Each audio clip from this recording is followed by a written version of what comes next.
In this video, I will show you how to remove the roof rack side rails on a 4th generation Kia Sportage. You may need to remove the rails if you are replacing a damaged roof rack, repairing paint, fixing rust, or accessing the roof panel for other repairs. The roof rails are mounted directly to the roof using several mounting studs and nuts hidden beneath the plastic covers. Look at the top and you will see 4 small plastic covers along the length of the rail. These covers conceal the mounting nuts. To remove these covers, you will need a very narrow pick tool like this one. Each cover is held in place by 2 locking tabs, one on each side. Insert the pick tool into the small opening and press one of the tabs inward while gently lifting that side of the cover. Once it's partially released, press the tab on the opposite side and lift the cover off completely.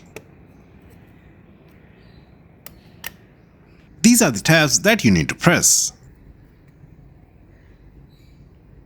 Remove the remaining 3 covers the same way.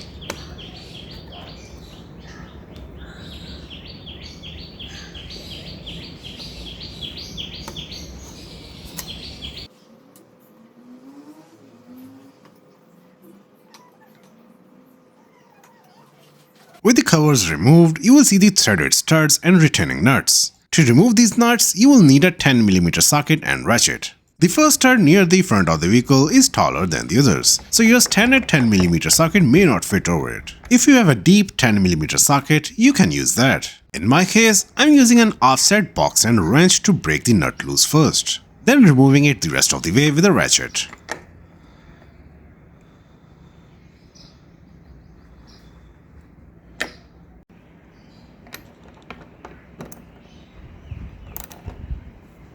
The first mounting stud has a little surface rust, so I'm applying a small amount of WD-40 to help loosen the nut. Give it a minute or 2 to penetrate before attempting to remove the nut. Remove the remaining nuts one by one using the 10mm socket and ratchet.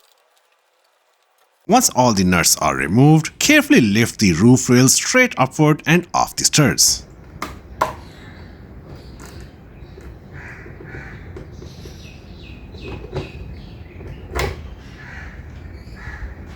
Place the roof rail on a soft surface to prevent scratches.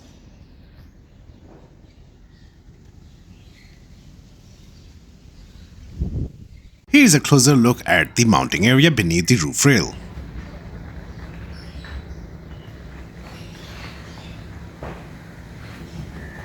Before reinstalling the rail, clean away any dirt or debris from the mounting surface. To reinstall the roof rail, carefully lower it back onto the studs, making sure each stud passes through its mounting hole.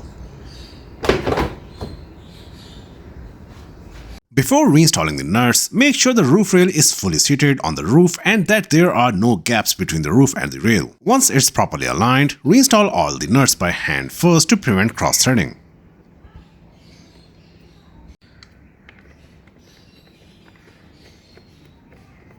Once they are all started, tighten them evenly until the roof rail is fully seated. The recommended tightening torque for these nuts is 3.9 to 4.4 Nm or 2.9 to 3.3 pound-feet. Make sure the roof rail is fully secure and does not move. Finally, snap all of the plastic covers back into place.